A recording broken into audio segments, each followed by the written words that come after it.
Imagine this. You can live a healthy, vital, energetic life well past the age of 100.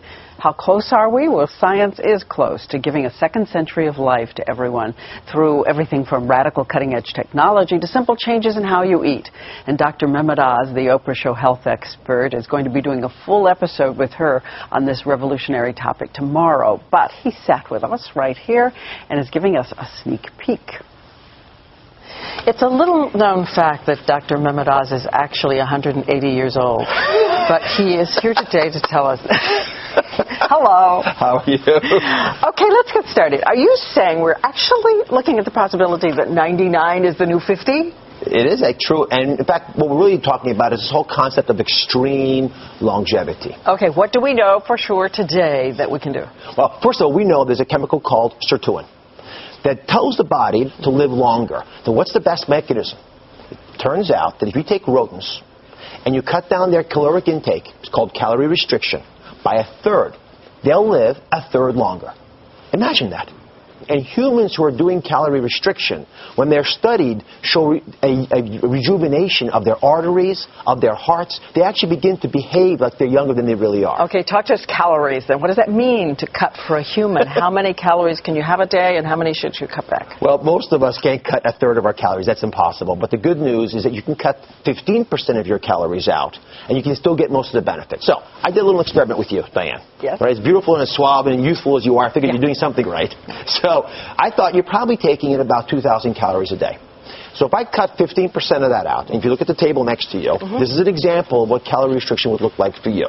So you have without that, without the soda and the donuts. And I point that out because if I add the soda and the donuts, that total table is now 2,000 calories. But just cutting out those two items, which are nutrient empty, calorically rich, will get you to the 1,700 calories. So you've got salmon there, you've got fresh vegetables, you haven't got a potato, but there's no cream on it.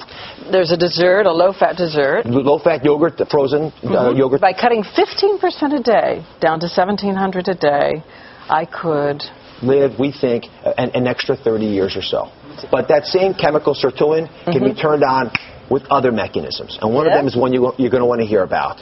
A lot of folks know that red wine has been purported to be good for you. Well, it turns out that red wine is red because of a chemical in it called resveratrol. And so one of the ways that we think red wines benefit health is by turning on that same anti-aging chemical. Oh, really? But how much? Because we keep hearing the conflicting studies that if you drink more than 7, 8, 9, 10 glasses of wine a week, you're at increased risk for some cancers, women especially. Well, for women, I would not drink more than a glass of wine or any alcohol a day. And for men, you can get a little bit more than that. Pills of resveratrol make more sense. But again, I want to warn everybody that we don't have a ton of information about this. In humans, we're not going to for another few decades. But taking proactive steps today could give us that extra longevity. Okay, in the near future, big breakthroughs in living longer. So the big deal for me is to move even beyond things you can do for yourself and talk about what technology can offer to us. I want you to come over. I got a little secret for you. All right. So on this table, we did a little science experiment. And we're talking here about tissue regeneration. So imagine that you're a classic car, right? And a part of you breaks. You don't want to discard the car. What you really want to do is fix the broken parts. So what does that look like to you? It looks like an ear. It looks like a styrofoam. You can hold it. It won't bite you. Does it feel sort of solid? Yeah, very solid. Right. So this is actually a mold for a human ear. So if you're a GI injured in war, you had frostbite and lost your nose, we could actually re-engineer cells. So we take your blood, add it to the mold, and your cells will begin to repopulate this and make you a new ear. This is being done now. Being done today. It's actually been implanting for bladders. There's lots of different organs we can begin to replace. But this is the first generation. What I'm about to show you now will really blow your mind. And this is the example. If you hold this, this is a scaffold of an artery made from pig tissue. Right? Now, if I take that, you can see through. You can use it as a straw. So if I take that and I add a little bit of your cells to it, your blood, and then I put it into a pump so it actually is feeling the pressure that an artery would feel, I can make you a new artery. You see a pulse in there? No kidding. And look at this. This is the same technique done with a valve. And if you look from up top here, take a look from up top, you can see the valve open and close. Oh, yes.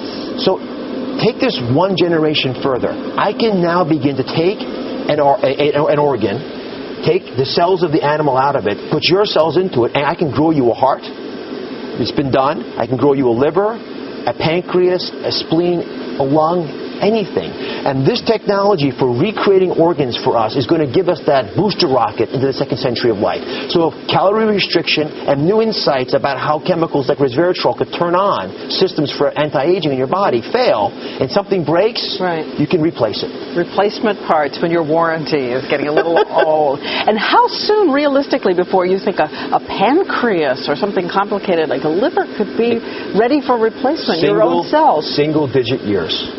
And that's the big breakthrough. It is increasing so rapidly. When I went down to the Wake Forest Regeneration Lab, which is where all this material came from, it absolutely blew my mind. And the other person's mind that blew actually is Oprah's. Yeah, that's a pig heart that with all the cells taken out of it. Exactly. Yes. So you would take that pig heart and inject some of your own cells. Take my blood, spit it down, put the cells into this, based it in that chamber that we showed in the video, and it would slowly grow your own organ back. That is incredible. Don't you all think that's incredible? To see her just absolutely as fascinated as I was means that this stuff really can capture our imagination. And where our imagination goes, our science will follow. What about replacing a brain? I'm not kidding. Could you grow a brain? Go with that beautiful new body? You could probably grow parts of the brain. So, for example, we could cure Parkinson's or memory loss or spinal columns. But, Diane, you are who you are. And I don't know if you want to have a new infrastructure for that. You probably want the software that you've accumulated. All right. Well, you're going to do more with Oprah tomorrow. We've got lots of cool stuff. We're going to do hyperbaric oxygen, infrared sauna baths, lots of cool things about extreme longevity. It is here. It is now.